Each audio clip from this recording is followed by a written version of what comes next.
A pobreza é a ausência de bens, serviços fundamentais, né, como alimentação, moradia, falta de recursos econômicos, né, carência social em geral, né, e também a exclusão social, principalmente pela discriminação que vai dificultando a inserção dessas pessoas de novo na sociedade, né, como a gente pode imaginar numa foto, né, vendo essas fotos ali, um rapaz como da foto da esquerda, quando ele vai procurar emprego, ele não consegue uma roupa adequada, se banhar e de forma legal, né? Então ele vai ficando excluído, e quanto mais excluído, mais na pobreza ele vai estar, né? E muita gente já nasce nessa situação de pobreza, e, né, como a gente vê aqui na foto da direita, e possivelmente o processo histórico da pessoa, as oportunidades não vão ser suficientes para ele conseguir estabelecer um padrão de vida que vai dar qualidade, né, uma qualidade digna de vida conforme direitos humanos, conforme o que poderia ser algo que a gente chama de condição humana, né? Existe uma diferença muito grande entre a pobreza, né? Existe uma pobreza absoluta e uma pobreza relativa, né? Olhando as fotos a gente já começa a ter uma ideia, né? O absoluto, né, não tem nada, enquanto relativo alguma coisa tem, né? Então, para deixar isso bem claro, né, aí estão os dois conceitos, né?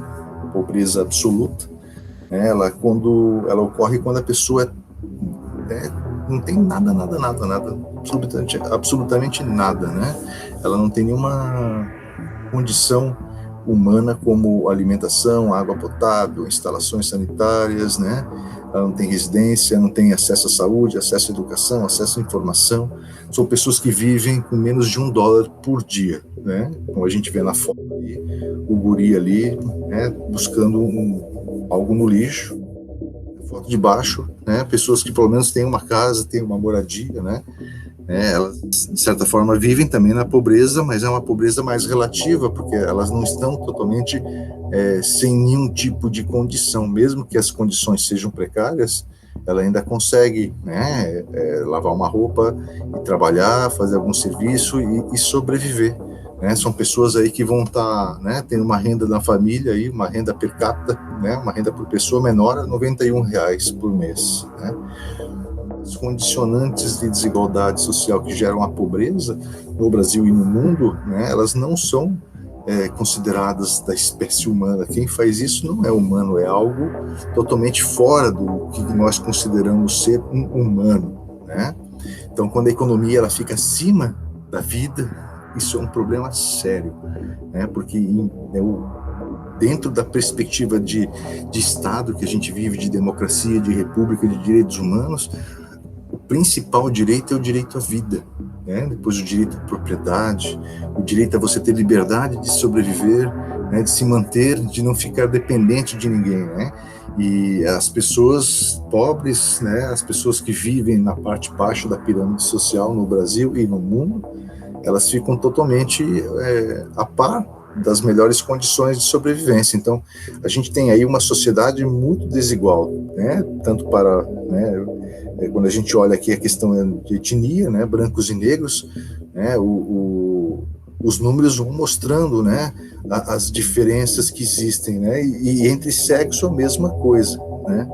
Isso acontece em âmbito rural e âmbito urbano também, né. E esses institutos, né, fizeram uma pesquisa, eles fazem todo ano, né, levantamento, e aí eles fizeram uma série histórica, né, e perceberam que entre 2005 e 2010 houve algumas melhoras na diminuição da desigualdade do país, né?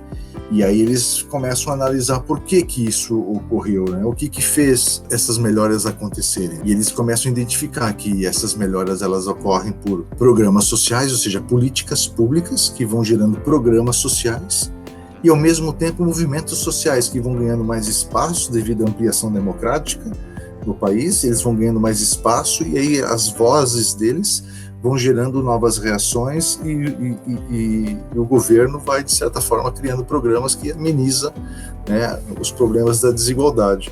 Então a gente tem aqui no Brasil, né, uma corrida totalmente desigual. Então, graças a muitos programas sociais, como estamos vendo aqui, que foram, né, desenvolvidos nos últimos anos, a gente teve uma melhora significativa, né, na desigualdade. Quando a gente olha um mapa, um gráfico, né, para ver o mundo e o Brasil, a gente não pode esquecer que a desigualdade ela sempre existiu, né, desde a pré-história até hoje.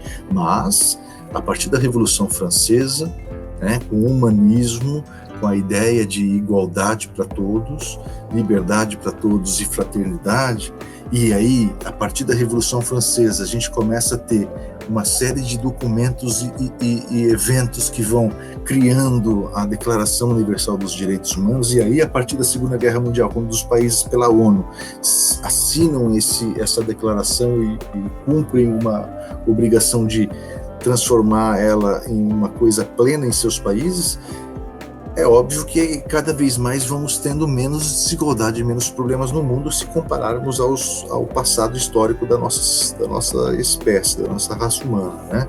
Mas quando a gente olha aqui esse mapa, aqui a gente vai vendo na linha de cima a perspectiva mundial, né? Isso aqui é o coeficiente Gini, né? Então, quanto mais próximo do zero, ou seja, mais para baixo, aqui a linha for, menos desigual é o local. Quanto mais para cima for a linha, mais desigualdade ocorre, né? Então aqui a gente tem o mundo e aqui a gente tem o Brasil, né? Então reparem o Brasil, né? O Brasil e o mundo, como que se modifica, né? O Brasil ele vai melhorando significativamente nos últimos anos, né? Que a série histórica começa em 1976, né? E até 2009 o Brasil, né, ele caiu aí quase 10 pontos do índice Gini. Nessa outra série aqui, a gente vai vendo dos anos 90 até 2017, dá um panorama um pouco melhor, né? Reparem que a gente vai ganhando uma redução, né? As notícias de jornal vão mostrando isso, né?